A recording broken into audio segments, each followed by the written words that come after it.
Alrighty, what's up, everybody? I'm back with another video here. I'm gonna make another video.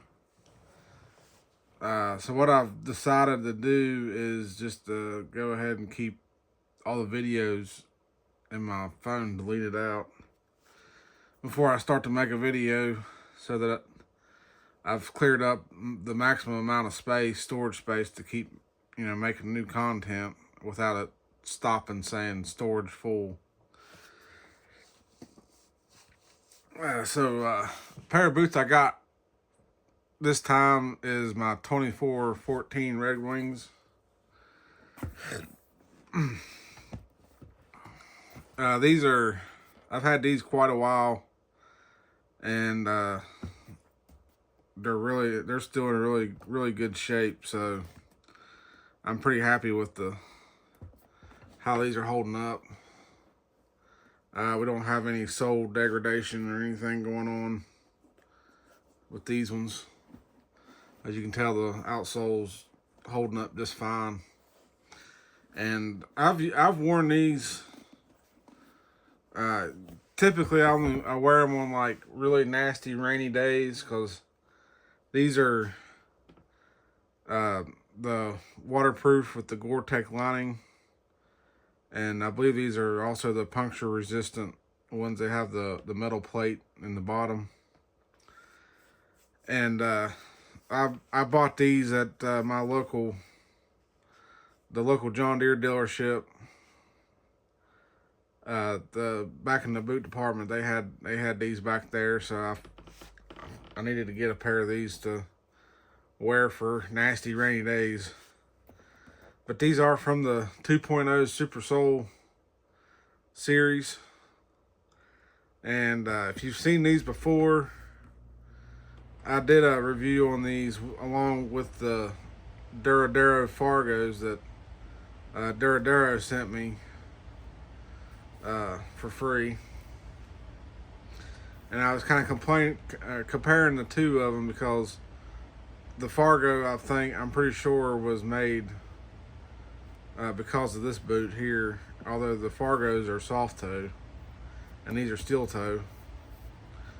But I figured with the way things are going, we've gotten out of winter time, the humidity's starting to come back up outside and stuff, so it's time to start cleaning and oiling some boots.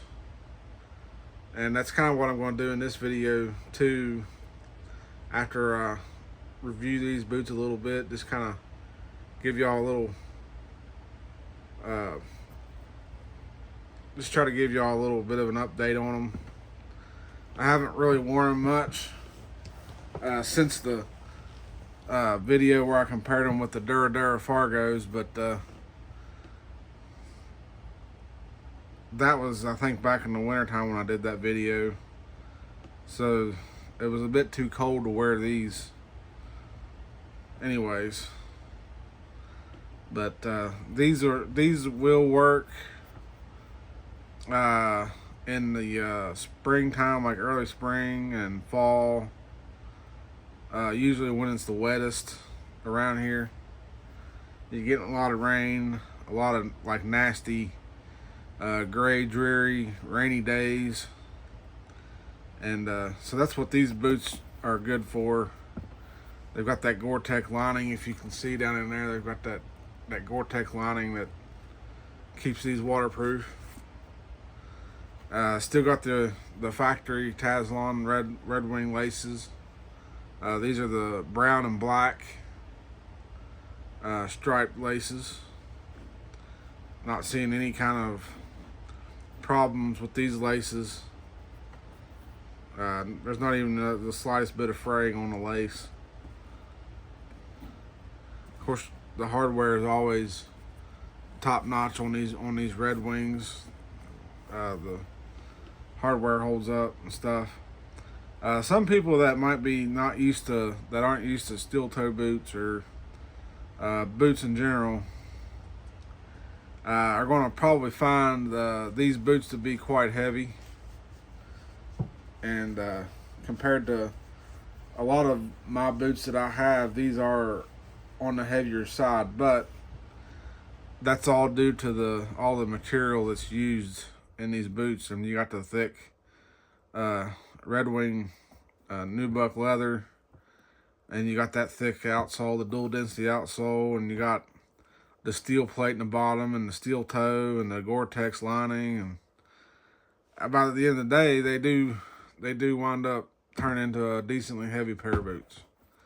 But when you get right down to it, these boots will definitely get you through just about anything. They're like wearing tanks on your feet, more or less. They weigh about as much as a tank too, probably for a boot. These ones, you know, they got the good triple Puritan stitching on the side seam there, and the heel seam has the triple Puritan stitching, and the pull loop on the back. And so, I mean, this is part of how I make my boots last, is a combination of rotating boots and keeping them clean and conditioned with boot oil or leather oil or something, you know, whatever you prefer to use, some kind of conditioning product. And it makes these boots last indefinitely. And I mean, these are probably, at the rate that these boots are worn, I don't see why these boots probably won't last me the rest of my life. As long as they keep holding up. But yeah, mud and cement and stuff like that is always going to be the number one enemy to boots. The number two enemy is concentrated heat. A lot of people will set their boots in front of the furnace or in front of a fireplace or something to dry them out after they've worn them outside all day, stomping around in the mud and the water, and they think they're just drying the water off of their boots so that they can put them on the next day or something, but they're actually drying the oils and the conditioning out of the leather when you set them in front of a concentrated hot place like that. Of course, mine, they do get wet, but they don't stay swamped. I know these boots ain't gonna leak, but I still wear them to a degree of reason that, you know, they stay in good condition, and I don't have to put them in front of a fire or in front of a fireplace or in front of a furnace or kerosene heater or something, you know, whatever's putting out a lot of heat. And it's starting to rain. That's always wonderful. So yeah, these have been like tanks. These aren't cheap. These are over $300, but when you consider the longevity and the wear and the waterproof abilities of this boot, to me these are worth it. The puncture resistance, and these have the little triangle. I don't know if it's gonna come up or not. Yeah, there's the triangle. These are Canadian Safety Association approved, for anybody that happens to watch my boot videos that live in Canada. So there you go. These boots are approved to wear in your guys' safety, as part of your guys' safety regulated gear, the CSA. So these are pretty popular up in Canada, actually, for people that work like on the railroad, people that work for Canadian National or Canadian Pacific, or, you know, some of those Canadian freight railroads up there in Canada.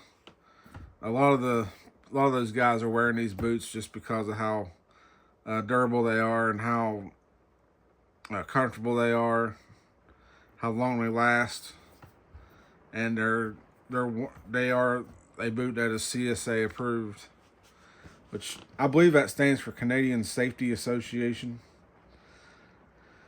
I could be wrong, but to me, I think that's about the only thing it could stand for is Canadian Safety Association. But if it ain't, that's probably what I'm going to call it. I'm sure somebody in the comments section could probably chime in and correct me if I'm wrong on that. But yeah, these are super popular in Canada.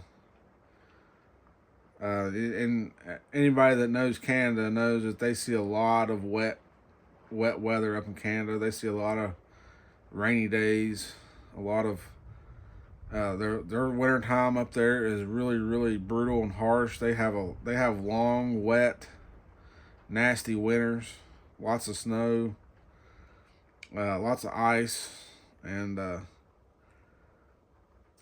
I don't think these boots would actually be good in a Canadian winter, just because they're not insulated. They are just Gore-Tex waterproof, but they will work in a Canadian summer.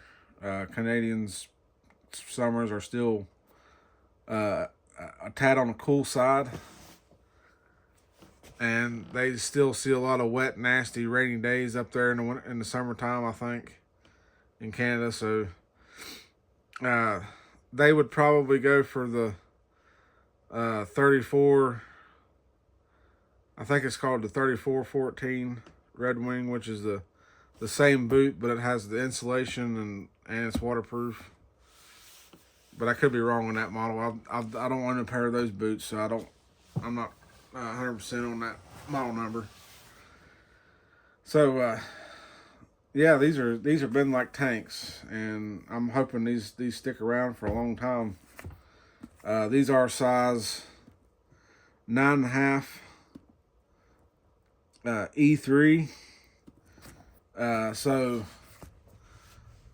with Redwing and their lined boots, anything that has insulation or Gore-Tex lining in it, for some reason they don't make this boot in an H width, and I think that's because of the size of the Gore-Tex booties that they sew in these. I think it only goes up to a triple E width, and that's the reason they can only make this boot in a triple E width. The H width is considered a quadruple E. So yeah, they only make these in a triple E width, which does leave these to be a little bit snugger on my foot than the H width that I'm used to and more comfortable in.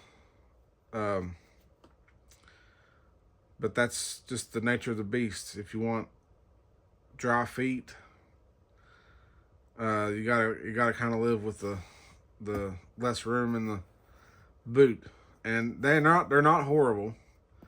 They're not so less of room to where I can't wear the boot. It still fits good. The only thing is with the triple E width, it makes breaking in the boot a little bit longer because you're breaking in the leather and you're breaking in the Gore-Tex lining inside the boot. So it does make it a little bit harder to break in, but in the end, once you get it broke in, it is worth it. These boots are definitely like tanks. So these have been kind of setting up on my shelf. We've been getting a lot more rain lately, so they may come out and get worn here before long. But right now is a good time to clean them up and oil them up and get them ready to go for the next time I want to wear them. And that way they'll continue to stay waterproof, and we'll have a good day wearing them. We'll have wet feet. So I'm going to start with the right boot on cleaning these. And I know some people is probably not going to want to watch the video that much when I'm cleaning boots, but cleaning and conditioning boots is part of the it's part of the deal with owning boots. If you're going to own boots, you're going to have to also own cleaning. You're going to have to own cleaning equipment, brushes, and oil. And these aren't that dirty as far as any soiling or anything. It's mostly just dust. So I don't think I'm going to need to take any kind of like leather cleaner to them. I should be able to get along with just fine with just brushing them off. I'm going to get a welt brush. I seen on Redwing.com they actually have welt brushes now that are real skinny that you can use to brush the welts out. And I need those bad because around here, with all the mud and the rain and the water and stuff, your welts tend to pack up a lot of dry mud in them after so long. And this little brush here can get in the welts and clean them out somewhat, but that's not what it was designed for. And it's what I've always used until I discovered, Redwing actually has welt brushes. But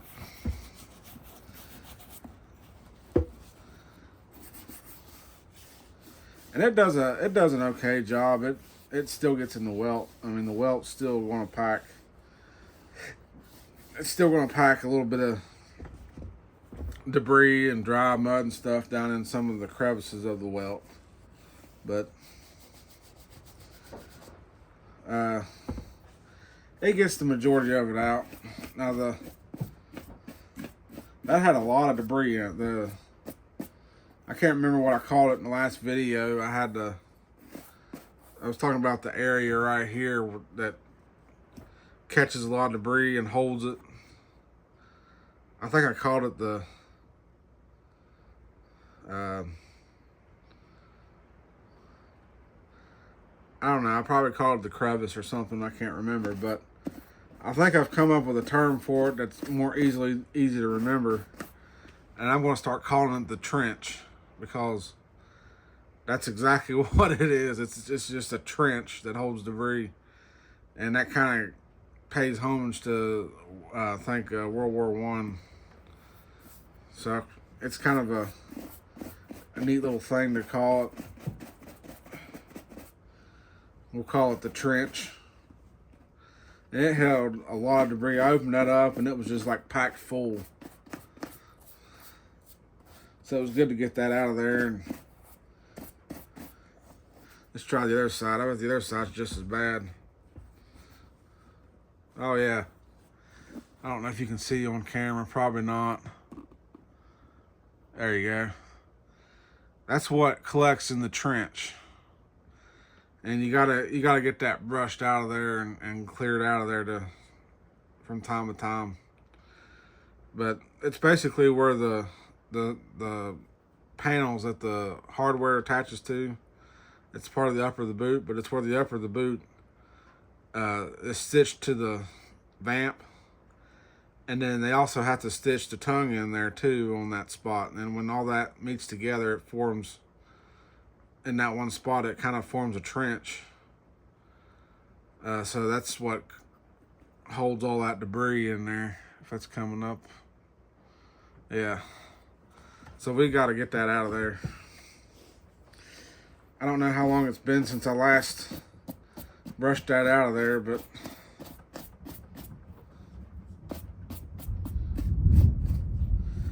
and as you can hear, it decided to come a pop-up thunderstorm like it's been doing every week, pretty consecutively.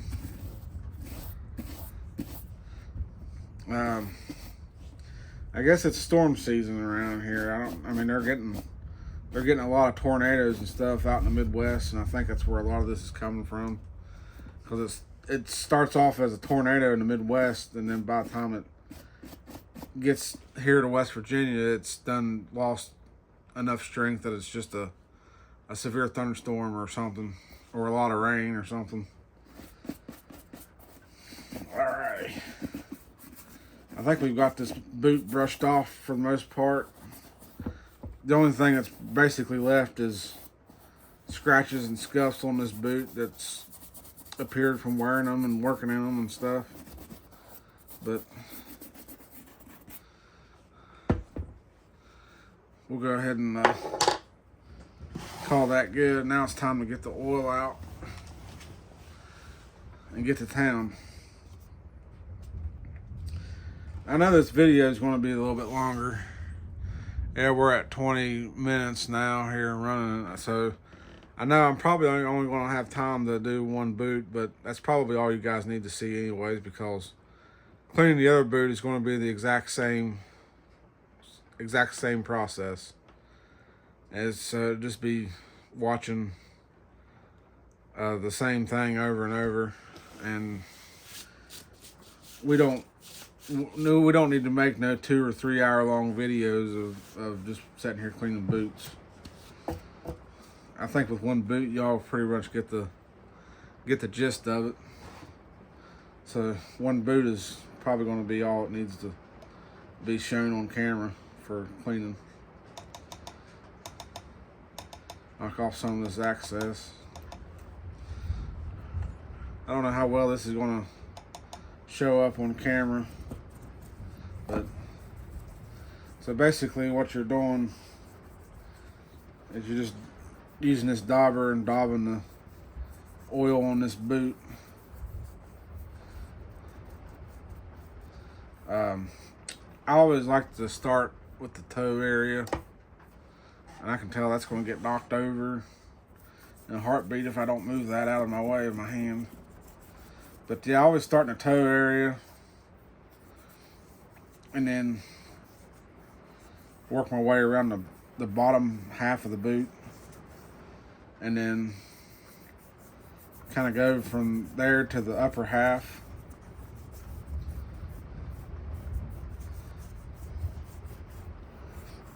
The 6-inch tall boots, you can kind of get the whole boot in one go, but with these 8-inch tall boots, I like to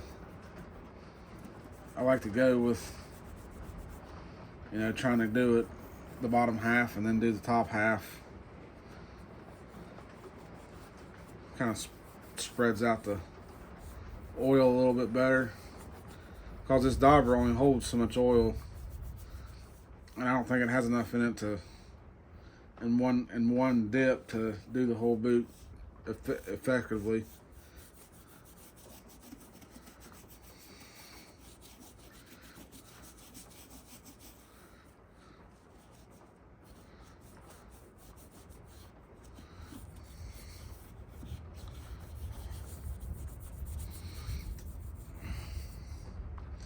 Man, this stuff smells so good. It kind of smells floral,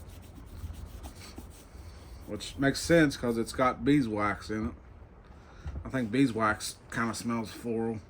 I mean, there are bees, and that's what they do. They go around pollinating flowers and stuff. So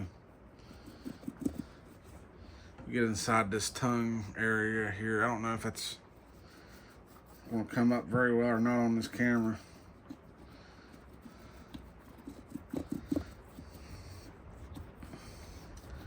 So, for a lot of people that don't really know, the two most important places for boot oil, I think, is, well, the whole boot needs oiled, ultimately, but the two critical places are the tongue and the places that see the most exposure to the weather and the most abrasions, and that's going to be like the vamp and the heel. The uppers that your pant covers, it doesn't really see a lot of exposure, so the uppers tend to stay in pretty good shape for the most part, but you still got to oil it.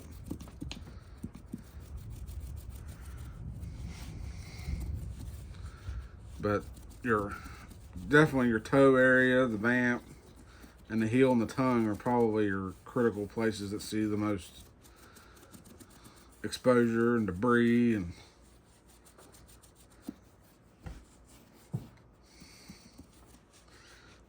just kind of work this oil in here. I get these pull loops too because you're putting a lot of pressure on that pull loop every time you put this boot on, pulling it on. And over time I could see that cracking and breaking in two when you pull your boot on. You get this padded collar right here. It's got some leather on it too.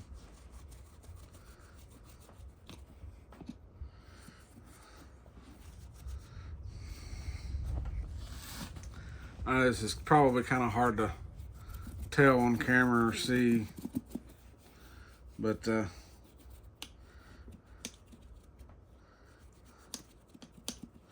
don't have the best conditions for filming.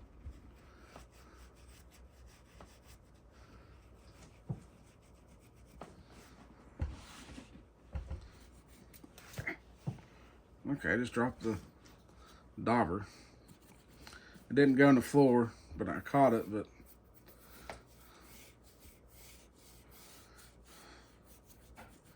some places that I see where the oil's like running a little bit, I'll go back over and try to help spread that around a little bit more.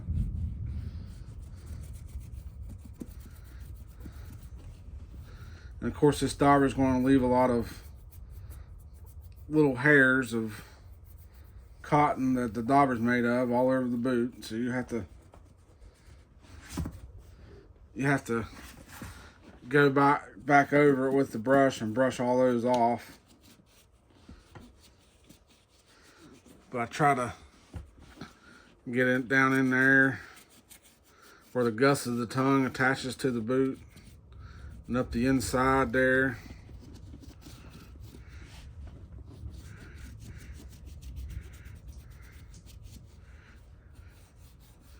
Kind of hit the other side there. I don't know if it's coming up or not. And then finally I hit my edges just to keep the edges of the leather, that keep them hydrated so it don't try to rot from the inside out.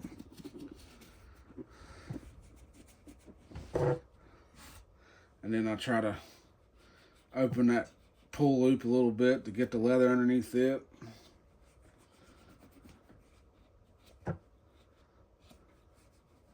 You just kind of want to go over every square inch of the boot, more or less.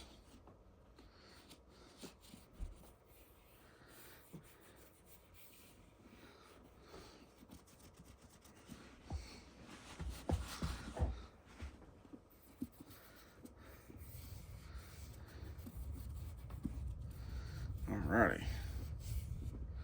I think that's going to do that boot. The leather has started to absorb the oil enough that nothing's running anymore. It's just sitting here drinking it up like a kid drinking those fruit barrel drinks, more or less.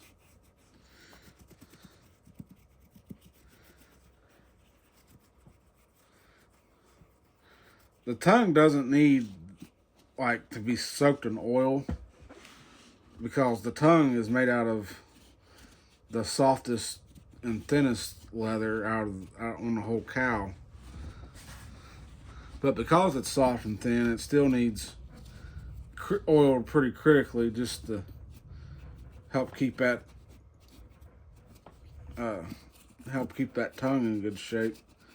And then I like to try to push that dauber down in the trench there to get some oil down in there. So, well, there's one boot in pretty good oiling shape there now, I would think. It's going to darken up the leather a little bit for a while. Man, I can't stop burping. But after you get these oiled up like this with this Obenos, it will darken for a little bit. And then once the oil soaks into the leather and the surface of the boot is dry, then you'll see the leather, the color of the leather come back with time, with a little bit of time. It'll lighten back up to where it was. It doesn't permanently darken your leather like mink oil can. But yeah, we're getting on about 30 minutes long here on this video. I'm going to try to keep these videos to be under an hour, because not a lot of people has an hour to time to set and watch a video. And it's just cleaning boots. I mean, you can see the difference right here between the non-oiled pair and the oiled, or the non-oiled boot and the oiled boot. You can see the difference in the shininess. Of course, it's going to be shiny for a while. It's still pretty wet, but once it dries, it will get a more of a, it'll still have a shinier finish to it even when the oil is fully absorbed. And that shininess will kind of last for probably about a month. And then once you see the shininess starting to go away and the leather starts lightening up more and more, you can kind of get the idea that the boot is starting to dry out again, and it's starting to need conditioning, cleaning and conditioning again. That's pretty much about what I'll be doing for obviously a long time here. I've got a lot of boots, and that's the pain with having a large boot collection, is you have to spend a lot of time cleaning and conditioning boots if you want them to last. I think I'm gonna call this video here and get it uploaded so that y'all can start watching it. And don't forget to like, comment, subscribe, all the fun YouTube stuff, so you don't miss any more of my boot review videos and boot videos and military ration videos, military equipment videos, and just other stuff that I do as part of my hobbies. That's what my channel's about, and I figure I would, show people a little bit of what I do besides work. I mean, obviously, work takes over a big part of my time, but